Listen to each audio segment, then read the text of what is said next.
Isaiah chapter 21. बाबिलोनिया पडटा. दर्याचे किनारेक आसलोल्या अरण्या विशीं भाकीत. अरण्यांत थावन भयंकर देसा थावन वादळाचो वारो नेजेबाक झाडून येता. एक भिरांकूळ दर्शन म्हाका दाखयलें. घातकी घात घेयत वेता, लुटणार लुटीत वेता. चोडून वचात एका एलामकारानो, ताका वेदो घालात मेदियाकारानो. हास्कार सुस्कार सगळे हांव थांबयतां, त्याच पासत म्हजें पेंकोट फडफडटा. बालोंतेराक पावलोले बायलेच्या वळवळ्या भाशेन हांवूय दुखीन वळवळटां. इतली व्हड म्हजी खोंत की म्हाका आयकूंक येना. हांव इतलो भियेलां की म्हाका कांयच दिसना. म्हजें काळीज वळवळटा, भिरांतीन हांव कडकडटां.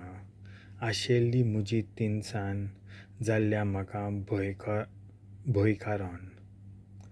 जेवणाक मेज तयार कोत्तात, ताचेर एक तुवालो घालतात. खाता पियेतात, उठटात. सरदारांनो, धालाक तेल लायात. कारण सर्वेस्परान म्हाका अशें सांगलां, वच आनी एका पहारेकाराक उबो कर आनी आपणाक दिश्टी पडटा तें सांगूंक येवन दी. ताका जर घोदेस्वरी दिश्टी पडली, जोडये जोडयेन घोडेस्वर, गाडवांचेर बसलोले सवार, उंटांचेर बसलोले सवार, ताणें चोत्राय धरची, चोत्रायेन बारीक पळयोवचें. पळयोवपी अशी बोब मारता पहाऱ्याच्या गोपुरांत. धोनया दीसभर हांव उबो आसां आनी म्हज्या पहाऱ्याच्या जाग्यार रातभर पहारो कोत्तां. ही पळय येता घोडेस्वरी, जोडये जोडयेन घोडेस्वर येतात.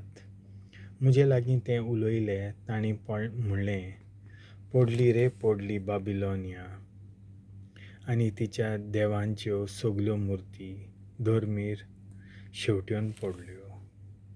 हांवेंच भाता वरी मोडलोलें आनी आसुडलोले परजे म्हजे. सर्वशक्तिवंत सर्वेस्परा कडसून, इस्रायलाच्या देवा कडसून जें कितें हांव शिकलां तेंच हांव आतां तुका सांगतां. एडोमकारांक जबाब. एडोमा विशीं भाकीत. सैर थावन कोण म्हाका व्हडल्यान उलो मारता? ए पहारेकारा, रातीचो खंयचो पारो? ए पहारेकारा, रातीचो खंयचो पारो? पहारेकार जबाब करता, सकाळ पावत येता, मागीर परतून रात जाता. तुमकां जाय जाल्यार विचारात, परतून येयात, नव्यान हांगा येयात. आरबी लोकां विशीं भाकीत. अरण्या विशीं भाकीत. देदानकारांच्या सार्थांनो, अराबियेच्या झिलकुटां मदें तुमी रात काडटात. ताणेल्यांक मेलूंक वचात, तांकां उदक हाडून दियात. तेमा गांवांत रावतल्यांनो, पळून वेतल्यांक मेलूंक वचात, तांकां जेवण व्हरून दियात. कारण तोरवारी मुखार तीं पळून वेतात. पाजलोल्या तोरवारी मुखार, बागायल्ल्या धोनुआ मुखार, निश्ठूर झुजा मुखार तीं पळून वेतात. देवाचें उतर हें.